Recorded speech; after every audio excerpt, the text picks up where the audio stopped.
ॐ सहनावतु सहनौ भुनक्तु सह वीर्यं करवावहै तेजस्विनावधीतमस्तु मा विद्विषावहै। ॐ शान्ति शान्ति शान्तिः। ॐ पूर्णमदः पूर्णमिदं पूर्णात् पूर्णमुदच्यते पूर्णस्य पूर्णमादाय पूर्णमेवावशिष्यते। ॐ शान्ति शान्ति शान्तिः। श्रुतिस्मृतिपुराणानाम् आलयं करुणालयं नमामि भगवत्पाद शङ्करं लोकशङ्करं शङ्करं शङ्कराचार्यं केशवं बादरायणं सूत्रभाष्यकृतौ वन्दे भगवन्तौ पुनः पुनः। ईश्वरो गुरुरात्मेति मूर्तिभेदविभागिने व्योमवद्व्याप्तदेहाय दक्षिणामूर्तये नमः। Let us read from the verse 36. Sukham tvidanim trividham sukham tvidanim trividham shrunu me bharatarshava shrunu me bharatarshava abhyasadramate yatra abhyasadramate yatra dukkhantancha nigacchati yattadagre vishamiva pariname mritopamam tatsukham sattvikam proktam atmabuddhi prasadajam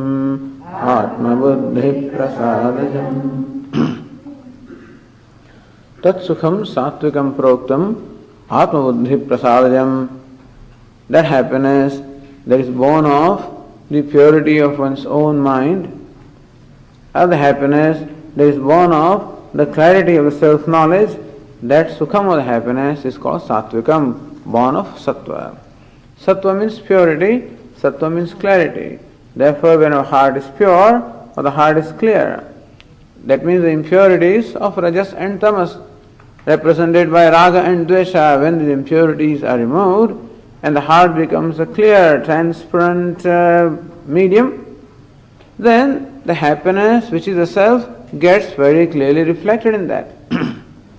When the surface is disturbed, then the reflection is not clear. And when there is a lot of dirt in there, there is no reflection at all. So imagine a pool of water.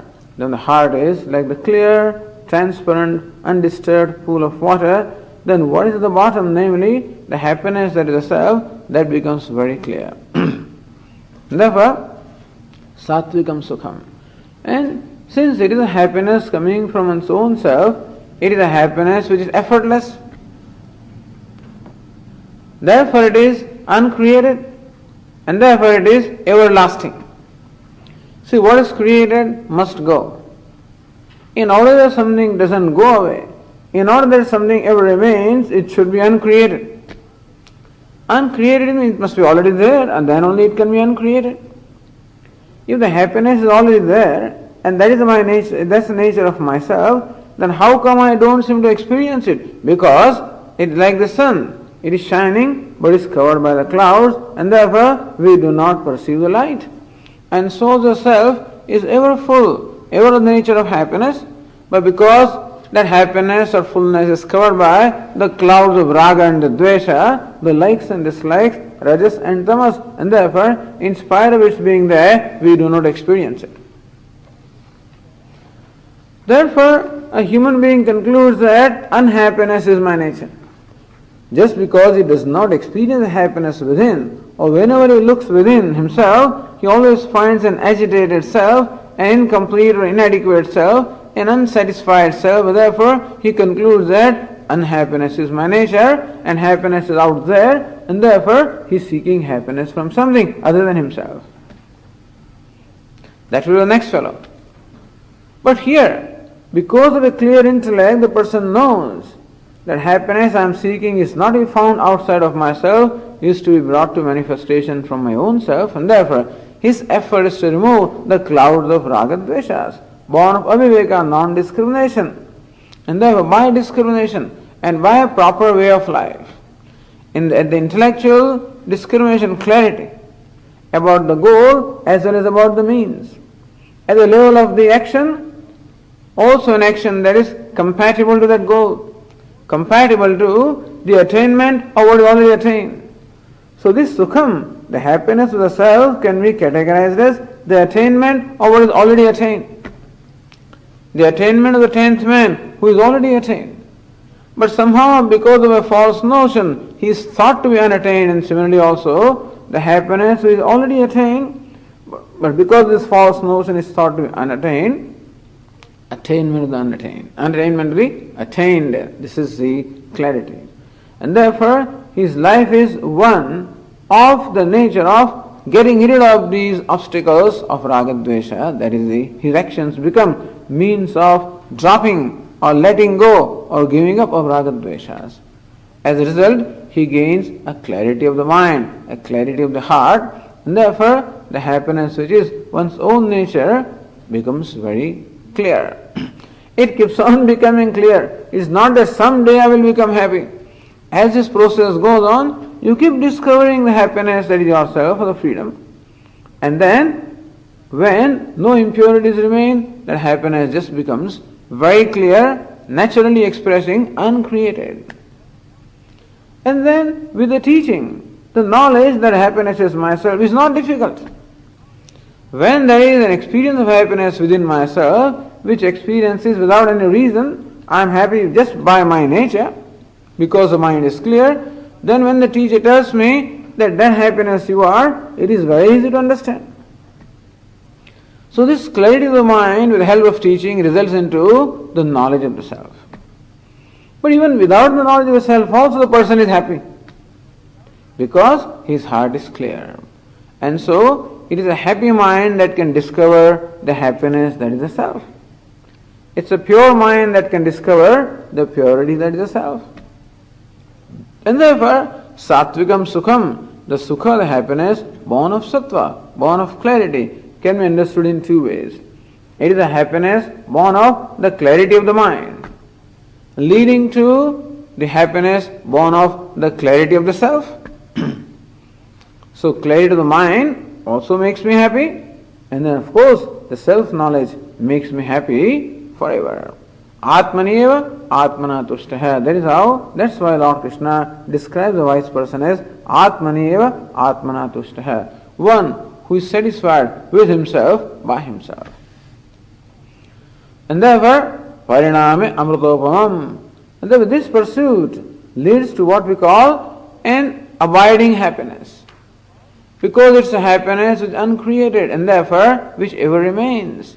What is created will go away. What is not created will ever remain. It is everlasting happiness. However, to gain that happiness, an initial effort is required to let go of our likes and dislikes. Since I am dearly holding to likes and dislikes, and since I see my security in the likes and dislikes, so there is a reason why I hold on to my anger, hold on to my attachments, aversion, because I see security in them. And therefore letting them go is a painful process.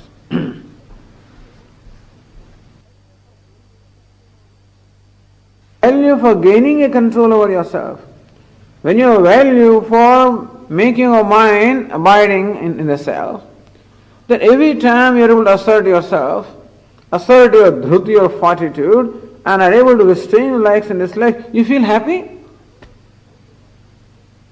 Every time you are able to tell the truth, even after suffering, let's say, some pain or discomfort or embarrassment or humiliation or loss or whatever it is, but suppose you're able to tell the truth, in spite of that loss, you feel good about it.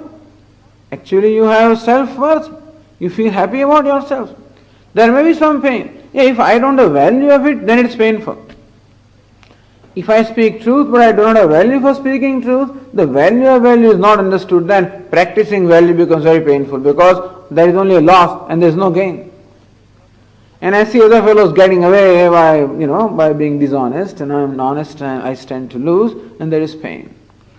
But if I have value for the value, I know that honesty is the best policy. That by being honest or truthful, I am not obliging anybody else, I am obliging myself, and I clearly know what the benefit is. Then every time I am able to assert the value, I am happy that I could assert that I could gain that control over myself. And thus, every time I do that, it only increases my self-worth. It gives me inner strength, and therefore, even then it is pleasant process. It's a process which is in fact brings about happiness then. But to somebody it can be called a painful process because there is some apparent loss involved in terms of some material gain which you may have to let go in order to assert your values. Tat sukham satvikam proktam. This is a happiness that is accompanied with freedom. And happiness accompanied with lack of exertion ultimately results into happiness which is uncreated, natural, effortless, because it is my own self, and therefore this person ultimately abides in the happiness that is his own self. That is what we call the everlasting happiness. Jnanam labdha param shantim achirenadigatchati. In the 4th chapter, Lord Krishna said, having gained the knowledge, one attains that lasting peace. Naishtikim shantim, the shanti, the abiding peace, which is one's own nature. So whether you call it peace, whether you call happiness, but the word peace is a better word. Because we always associate happiness with some kind of an experience and some excitement. And therefore it may be difficult for us to appreciate the happiness that is free from excitement. But when there is an excitement, there is also going to be excitement, whatever, the opposite of it, And so when there is elation, there is going to be depression also. This is free from elation and depression, free from every reaction. It is, as you said, a natural cheerfulness, a natural happiness, uncreated happiness, fullness, a total comfort with myself, a total satisfaction with myself, which doesn't involve any impulsive reaction. That is this satvikam sukham, the happiness born of sattva. In the verse 38, then Lord Krishna discusses the happiness born of rajas. Vishayendriya sanyogat, Vishayendriya sanyogat, yattadagre mrutopamam, yattadagre mrutopamam, pariname vishamiva, pariname vishamiva, tatsukham rajasam smritam, tatsukham rajasam smritam. Another kind of happiness. Vishayendriya sanyogat jatam sukham. The happiness that is born because of sanyoga, because of contact of Vishaya and Indriya. Vishaya are the objects of pleasure. Indriya are the sense organs. And therefore, the happiness that is born as a result of the contact of the sense object with sense organs. Meaning the happiness coming from the objects of pleasure. Happiness coming from something outside of myself. That's all. So sattvic happiness, the happiness born of sattva, is the happiness born of oneself. The happiness that is rajas is happiness born of something other than myself. Meaning the objects of the world. They can be the sensuous objects. Shabda, sparsha, rupa, rasa, gandha, pleasurable sounds, pleasurable touch, pleasurable colors and forms, pleasurable taste, pleasurable touch, pleasurable fragrance, whatever. All these pleasurable things which gratify my senses, that is rajasam sukham. All the happiness that comes on account of other achievements, on account of power, on account of position, on account of recognition, on account of fame. So that happiness, as it gratifies my ego, there is also the happiness coming from the matter. So one is the happiness coming from the spirit, the self, other is the happiness coming from the matter. Vishayendriya sanyogat. See, I do not need to contact myself with sense organs, understand? See, the earlier happiness, the sattvic sukham, is not because of sanyoga, not because of association. It is svabhava, it is the very nature of the self. This happiness, on the other hand, is born out of the contact. It has to be created. Contact with sense organs with sense objects. I must bring into operation my sense organs. I must bring into operation my mind. I must also have the objects which are pleasurable. And when thus all these factors coincide, that the object must be also anukula, must be favorable to me. My sense organs also have the capacity to experience that object, and my mind is in mood to enjoy. Three factors are required. The food must be good. Then my stomach must be all right. The food is good. The plate is brought to me. I'm sorry, I am not going to eat this evening. Swami, what happened? Look, what all is cooked? How wonderful things. I know. But my stomach is not in order. There is some problem there. I cannot eat. Meaning that the object, pleasurable object is there, but the sense organ is not capable of enjoying it. Sometimes the food is also there. I may be hungry also, and still I don't come to the dining hall. Having come to the dining hall, I walk out of the dining hall also. Why? I'm hurt. I'm unhappy. Something has happened. Even as I was walking to the dining hall, somebody said something, and I just got upset. I don't know it. Or the food is good, I'm hungry. It's presented to me in a manner that is insulting.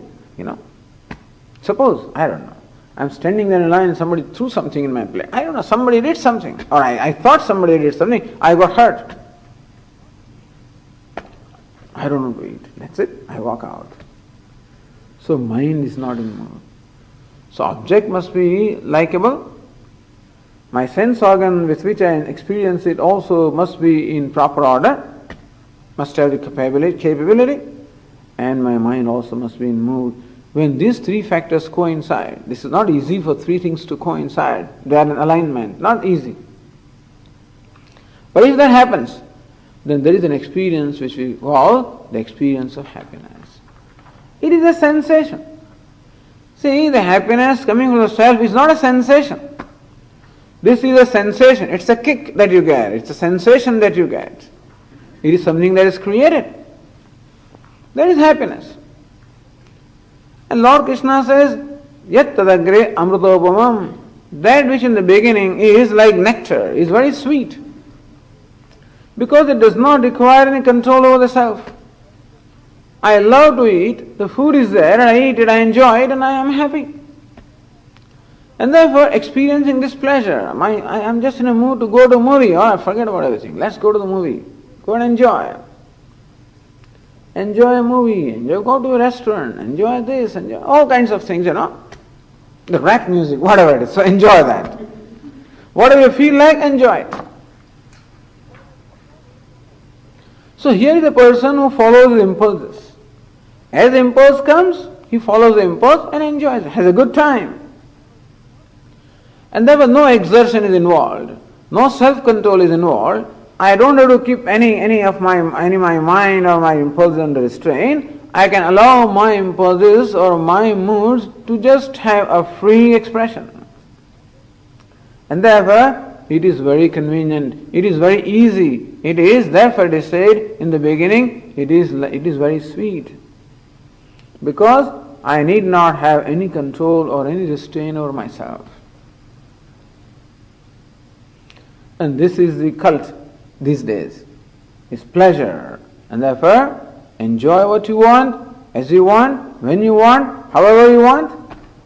And the person who can do that is successful. So today when a person is 70 years old, and he or she can do what they could do at the age of 20, suppose he could do that. At the age of 20 I can dance and I can drink and I can do all kinds of things. At the age of 70 also I can do, then I'm a successful person. So people don't want to grow, I guess, That's how it is. Look how young he is, young he is 70, he can do. At 20, what a 20-year-old person can do. That means the fellow is not grown at all. He has not discovered any more profound source of happiness at all. He still goes for the same things. Anyway, so in as much as I don't think it is easy to do it at the age of 70, what he was doing at the age of 20. I don't know how to do that. But anyway, suppose somebody could do that. I don't think it is even possible. But suppose it was done. That is it sounds very pleasure. It sounds very easy to do this because no rein. I don't have to keep any reins or control over my mind, my sense organs, my moods, my impulses. Everything can have a free rein. That is freedom. But is there freedom? Where is freedom? That is important. Is there freedom in this happiness born of the objects, the material things? Or is there freedom in the happiness born of the spirit of the self? It appears as though the happiness coming from the self is very strenuous, and therefore who wants to bother? Your classical dance, your classical music, who wants to bother? That requires that I must cultivate a certain subtle faculties of appreciating fine things. On the other hand, when it is noisy, it's easy, which is fine. But the thing is that in the beginning, all that pleasure appears to be very sweet because it doesn't require any self-control. Pariname vishamiva. However, it turns into poison. Swami, that is what the Vedantins always say. That's why the Western people always criticize also this Vedanta of Hinduism, because they always talk about this, restraint, self-control, because they don't know how to enjoy life. The Eastern people, the Indians Eastern people did not know how to enjoy life. Therefore they went out to forest and they always mortified their bodies and always performed penances. But then, Pariname Vishamiva, Lord Krishna says that this way of life, or what we call indulgence, of giving free rein to my impulses and following the impulses of my senses, and therefore allowing the senses to do what they want. What happens? Slowly and slowly, I become more and more dependent. Understand that this is an addiction. It's addictive. It creates an addiction. And soon before I realize, I become dependent upon that. Soon before I realize, it is not I who is drinking the alcohol is drinking me. It is not I who is drinking coffee, the coffee is drinking me. In the beginning there is a kick, I who is smoking. In course of time, the smoke starts smoking me. When I, Swamiji, I wanted to give up tea. And I gave up the tea, but there's such a headache and all kinds of things happen in my stomach. Then I realized how tea had quietly taken hold of me. And now I know that if I miss my tea, I'm going to have a headache. And thus the tea blackmails me, and therefore I must make sure that before 7, and not only that I should have a tea in the morning, I must have it before 7 o'clock. If it gets too late, 7:30 or 8 o'clock, that's it. Then I give a migraine. And so, this is what happens. It starts as fun. In course of time, before I realize, I get used to it, and then I become needy, and then I get controlled by it. As I said, comfort comes as a guest, lingers on to become host, and stays on to enslave me. And this is true of every kind of a pleasure. The material pleasure comes as a guest, lingers on to become host, and stays on to enslave me. And thus, this is addiction. What happens with the human mind being what it is, it gets easily bored with the same thing, therefore it wants variety.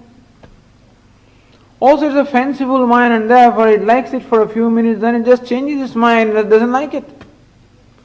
If my mind was steady, if my sense organs always had the capacity to enjoy, and if the sense organs are always available, we don't need Vedanta. If the objects of pleasure are always available, if my sense organs always had the capability of enjoying them, and if my mind was always in a mood to enjoy them, that means that you could always get the happiness whenever you want from the pleasure objects, fine. We can close these books. Swami, you mean that? Yes, because what do we want in life? Happiness. That's all we want. Atmanasukha amaya saram prem bhavati. Vedanta also becomes dear because I myself is dear. Who will study Vedanta? Who will come to Gurukulam and, live here? Why is even Vedanta, pleasing to us? It's only because I see some benefit in there. I'm seeking happiness and Vedanta tells me how to gain that happiness. If otherwise the worldly objects would give me always happiness I wanted, we don't need anything. But as I said, it is a life of dependence, of bondage.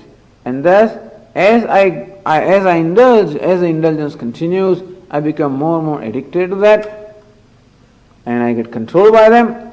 And what also happens, in course of time, I keep on losing my vitality. It is not that, to enjoy the pleasure of this sense object, I have to pay the price.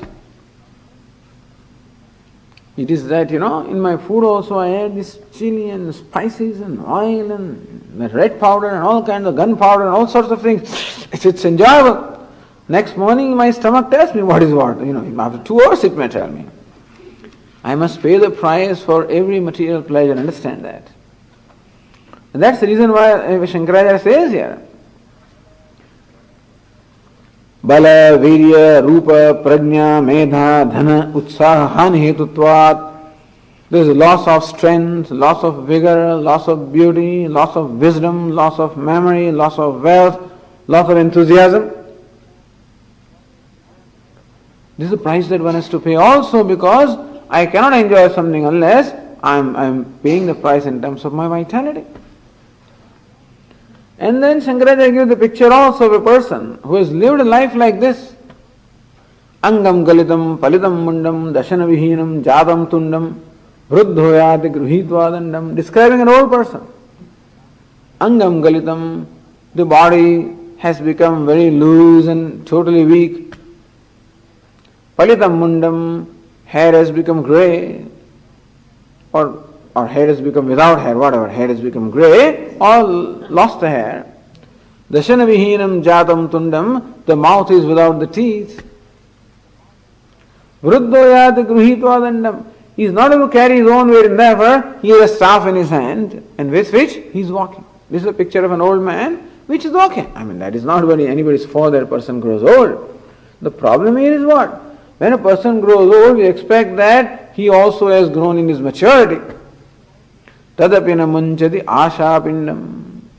But even then, he does not give up all these cravings. So Bhartrihari says that we have grown old, but our cravings have remained ever strong. Usually it is thought that everything ages in time. Not everything. Trushnana jirna, vayameva jirnaha. I have aged in time, but my desire, my craving has not aged. It has become stronger and stronger. And therefore a time comes when one becomes, comes in a very pitiable condition, that the mind is craving for the things and the body has no capacity to enjoy it. But anyway, not only that, but this is what happens also. As one keeps on, following simply one's impulses, then the mind wants more and more. I can never be satisfied also with the sensuous pleasure, and a time comes when I may be even required to compromise my values. It's not very far away that this person will, so he'll become greedy also, he'll become slowly what we call the negative tendencies also will rise in him. Because kama means this craving for sensuous pleasure, and that gives us to krodha. When my desire is not satisfied, results into anger. When it is satisfied, it wants more and more. So kama, krodha, lobha, moha, mada, matsarya, that greed, delusion, pride, jealousy, all these things are going to come. And therefore the asuri vrittis, the demoniac tendencies slowly come into his mind. And a time comes when he finds himself even compromising his values of dharma, to follow the path of adharma also. And therefore spiritually also there is a declining. Ultimately he may go to hell, or he may be born in some kind of lower species, or whatever it is, but he declines. So there is a declining with reference to one's own personality, one's own vigor, as well as declining with reference to one's own spirituality, one's own maturity. So this is a total loss. Pariname vishamiva. It is binding. It is constraining. It also accompanied with a loss of my vigor, also accompanied with bondage, accompanied with falling in my spiritual status. In every way, it is harmful. And then also, so actually the problem is that when I think that I am enjoying an object, in fact I am enjoying myself only. Have you heard the example of a dog? You may have heard, this is a standard example that they give, Mahatmas give. A dog who is chewing this dry bone, the dogs like to chew those bones, He keeps on chewing it. I don't know what does he get out of it. There's nothing in there. But still the dog keeps on chewing it. It seems to get some rasa out of it, some kind of a taste out of it. And what is it? What happens is that the sharp edge of the bone cut his mouth inside, and then his mouth is bleeding. And that blood is what the dog is tasting. So when the dog chews the bone, he tastes his own blood. He thinks that it is coming from the bone. The dog keeps on chewing and chewing. Ultimately the fellow gets so injured, If his master comes to know, owner, then of course he'll remove it. If he doesn't come to know, this poor dog really gets so hurt. Similarly also, when I am experiencing what we call the pleasures coming from material, I think that it is coming from there. In fact, the pleasure, that is happiness, is only one source, namely the self, and therefore I am only experiencing happiness of myself. Just a delusion to believe that happiness comes from the objects. And just as a dog gets injured in course of time, and so a human being also gets injured or wounded, tat sukham rajasam srutam, this happiness born of the sense pleasure, or the objective, the material object, is called rajasam sukham, born of rajas. Of course, when the rajas is there is a natural fascination for the sensuous pleasures, there is a natural fascination for objective achievements, and that is why this sukham is called rajasam sukham, born of rajas. And in verse 39, the happiness born of tamas.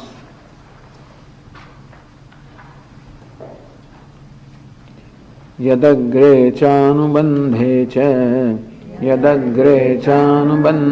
cha sukham mohanamaatmanah nidralasya pramadotham tattamasamudahrutam.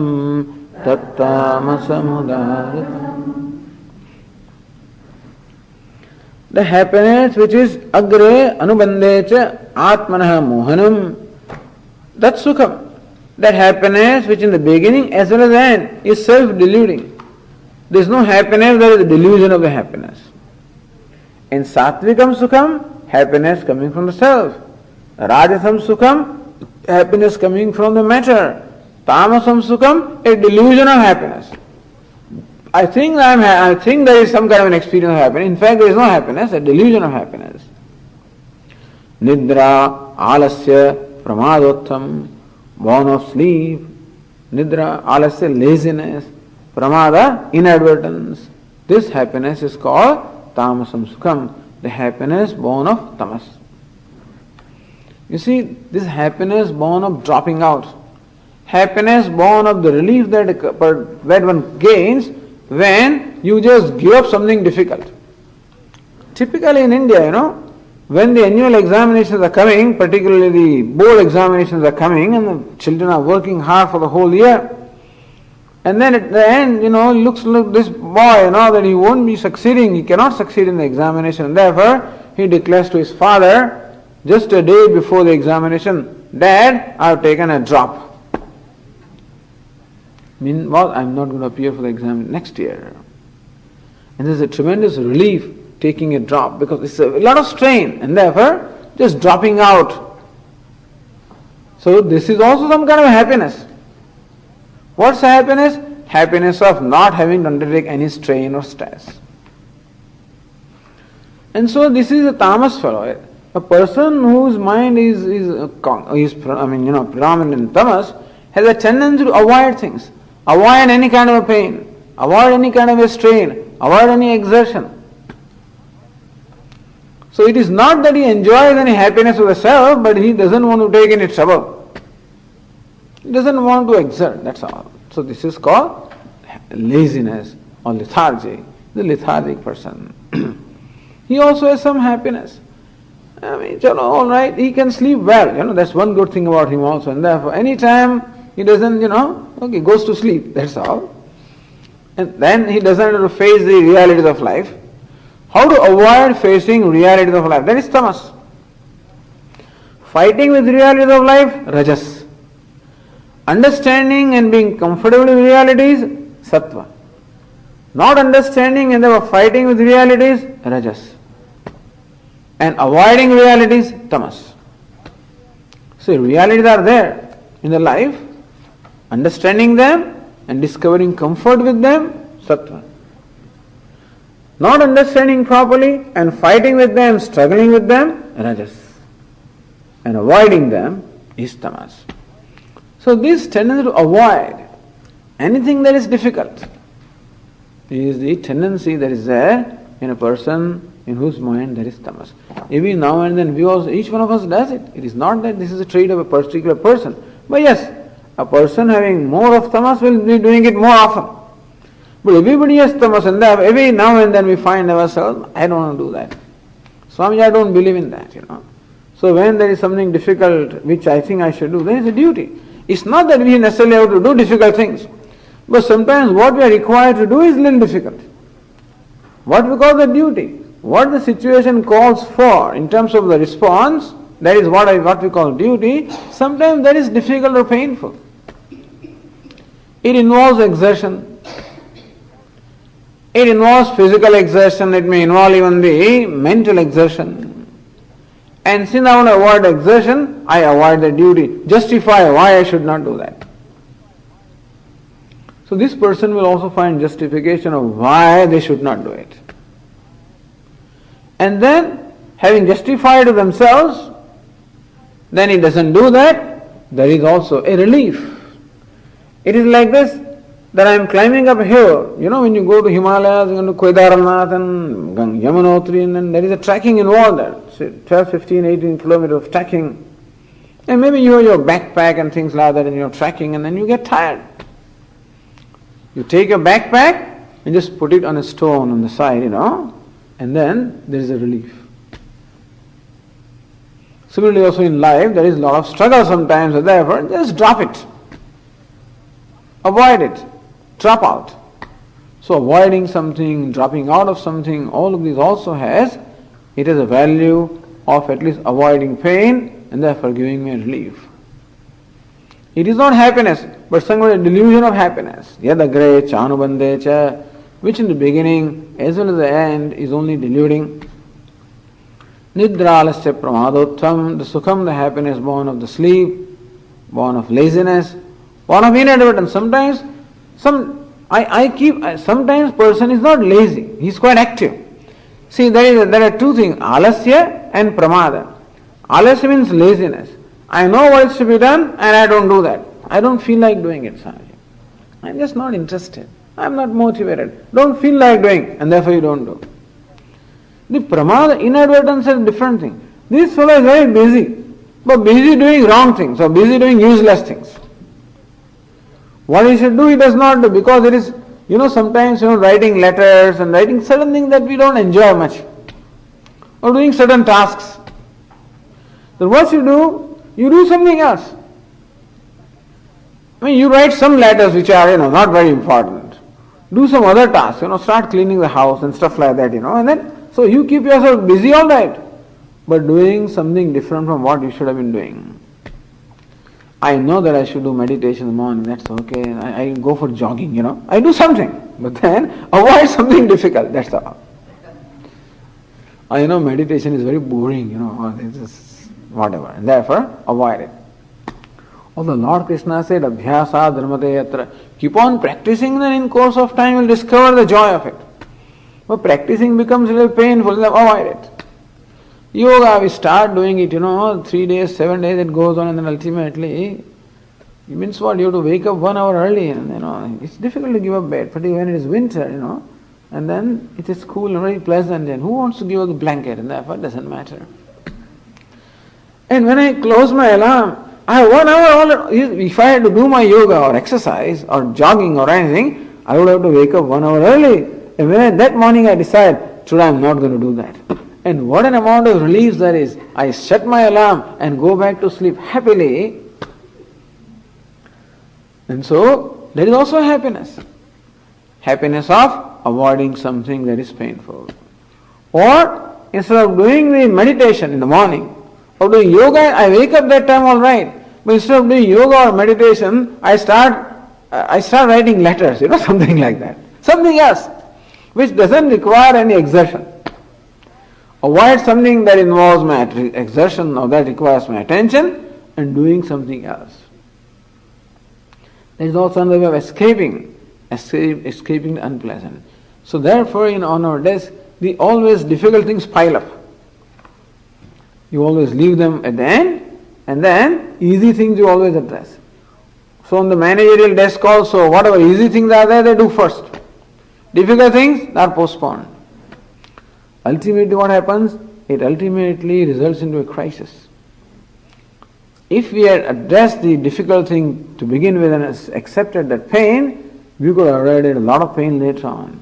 But since we did not accept that pain at that time, we wind up with a lot of pain. So not that just by avoiding pain, nobody can actually, you can only postpone pain, you can never get rid of it. Pain has to come in one form or the other. And when it comes, if I don't confront it, it will come in a very unpleasant way, very uncomfortable way. But anyway, this tamas fellow does not understand, and therefore he avoids it. The rajas fellow also suffers a lot of pain, but he suffers pain which doesn't remove pain, which perpetuates pain. And sattvic person suffers the pain which eliminates the pain. So person who is sattvic, he confronts the pain, knowing that is the way to grow. No pain, no gain. And therefore, he uses the very pain as a process of growth, to grow in the inner strength. The fellow with rajas, he also has a lot of exertion, but it just goes to waste because it goes in all the wasteful activities or sensuous activities. And tamas fellow, he avoids pain and ultimately has to confront twice the amount of pain. So how one person uses pain to his advantage? Somebody said that this is an intelligent man. He takes the stones thrown at him, people throw rocks at him and stones at him. He takes the very stones and then builds a wall round, Similarly also a sattvic person takes all the pain that comes to him and uses for his own growth.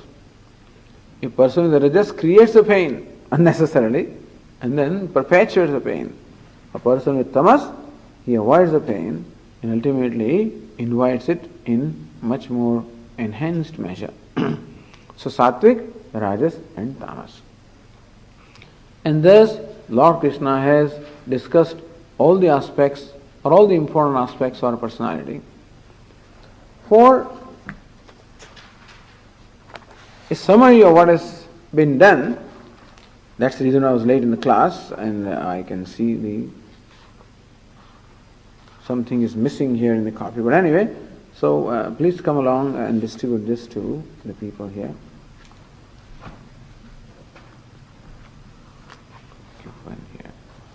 3 columns here marked Sattva, Rajas and Tamas. In your duplicate copy, the Sattva, Rajas, Tamas are lost, But anyway, the first column is category. Second column is Sattva. Third column is Rajas. Last column is Tamas. Okay? So where it says calmness, that calmness is Sattva. Agitation, when it says, it is Rajas. And dullness, where it says, it is Tamas.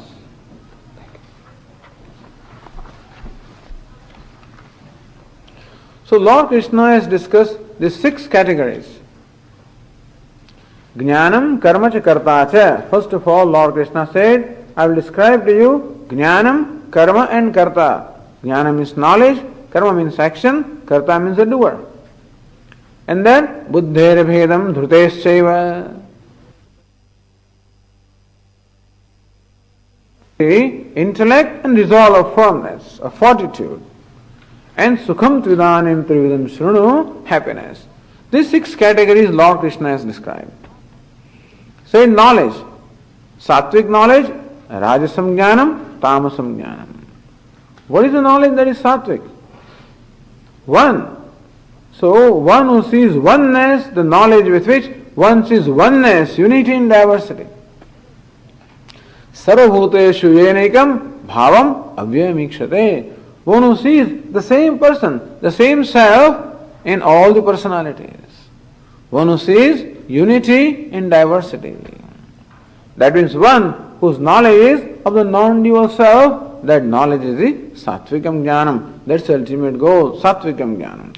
Or the extent to which your mind becomes Sattvic, to that extent the differences become less and less important and the sameness becomes more and more important. It doesn't happen in one day, it's a growth process, it's a process. As the mind becomes clear and Sattvic, the differences become less and less important. And the sameness becomes more and more important. Ultimately, it culminates into the vision of sameness, oneself in all the personalities. The Rajasam Jnana, the knowledge of Rajasam, he says diversity, where is diversity? That fellow saw unity and diversity. This person sees diversity and diversity, meaning he takes what he perceives as real, and therefore he thinks there are so many Atmas and so many persons are there. He thinks that every Atma is different and every Atma is also different of different characteristics. And the Tamas Jnana, what does he see? He sees everything in one. He takes one form and he says this is everything. He takes one body and says this is the self. He takes one image and says this is God. And so seeing everything in one. One in everything is one thing, everything in one is the opposite of it. His mind is narrowness, there is narrowness in the mind, constricted vision and obstinate vision. This is the Tamasam Jnanam. The Lord Krishna categorizes action. That sattvic action is prompted by a spirit of duty, a spirit of offering, a spirit of worship. So when there is sattva, there is a spirit of offering, worship, selflessness and duty, and therefore a sattvic person's action is prompted by this spirit.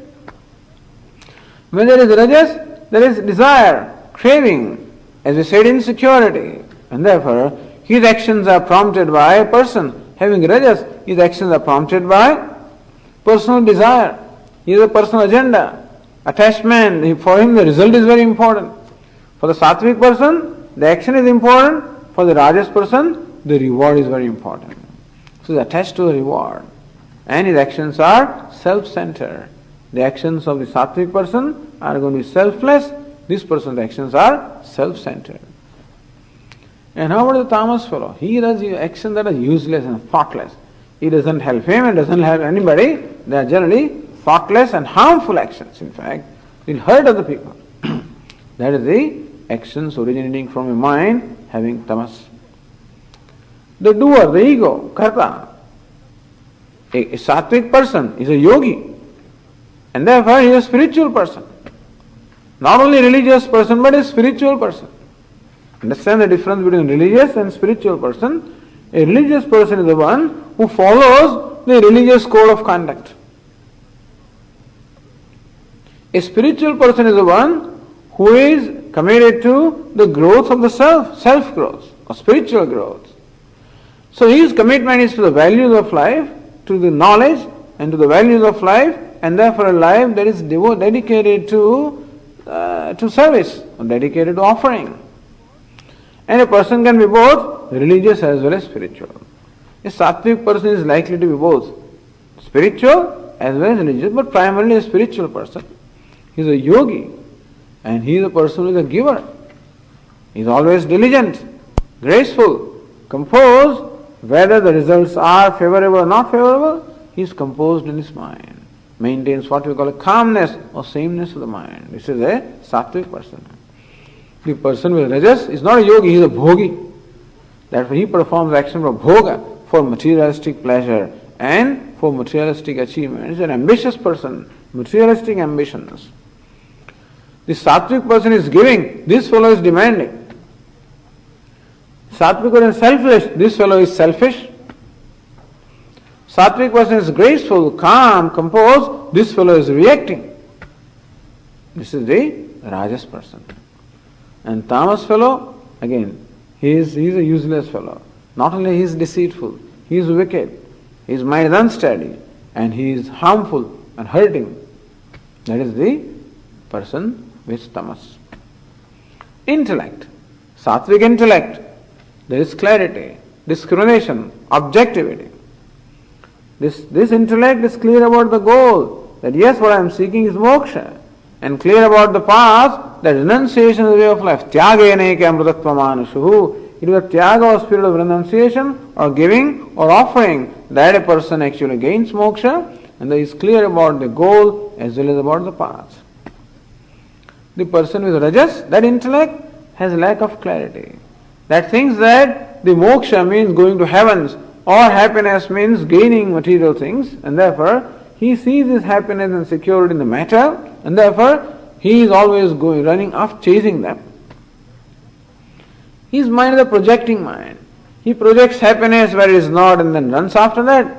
He projects unhappiness where it is not, then he hates it, and therefore he is a reacting person. He is seeking comfort and pleasure and always projecting the raga and dvesha and working to fulfill his raga dveshas.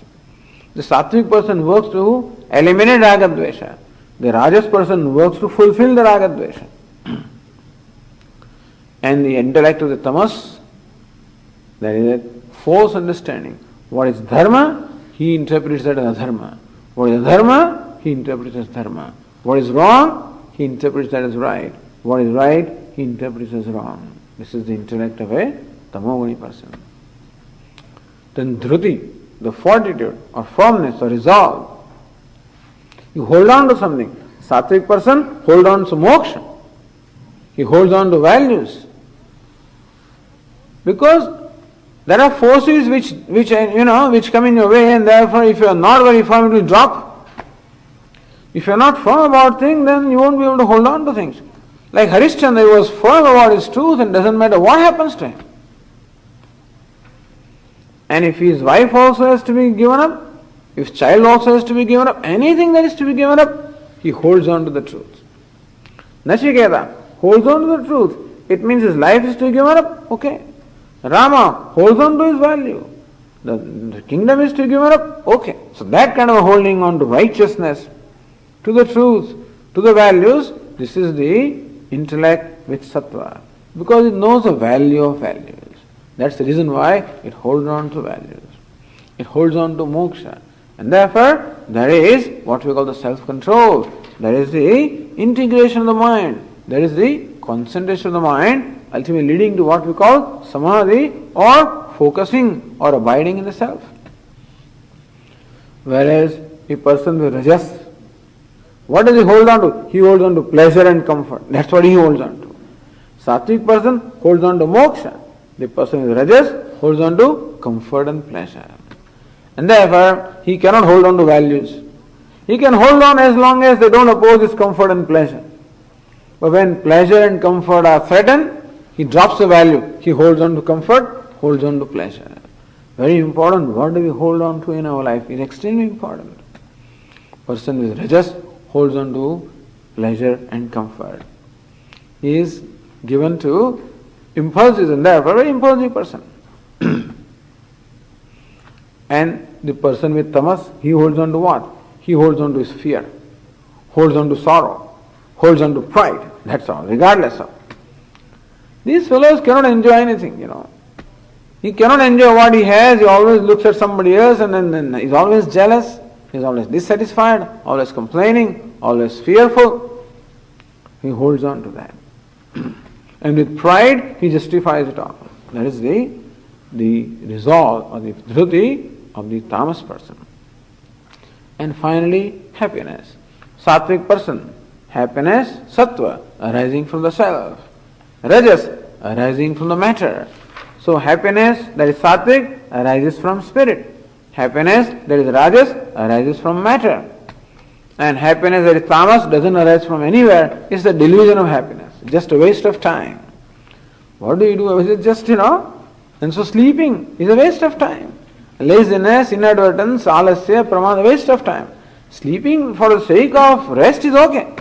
Seeking to avoid pain and therefore just withdrawal. So sleeping in terms of dropping out is a waste of time. So tamas is a waste of time, and that is no happiness, it's only a delusion of happiness. Thus Lord Krishna described all these different categories, different aspects of our personality. And in so describing, Lord Krishna described the whole universe. Nothing is left. So we'll continue our discussion in the afternoon as to see how the whole samsara has been described by Lord Krishna. And then he will also tell us what's the way of becoming free from samsara. Samsara is described, how to slowly and slowly extricate ourselves from samsara. That will be the next topic.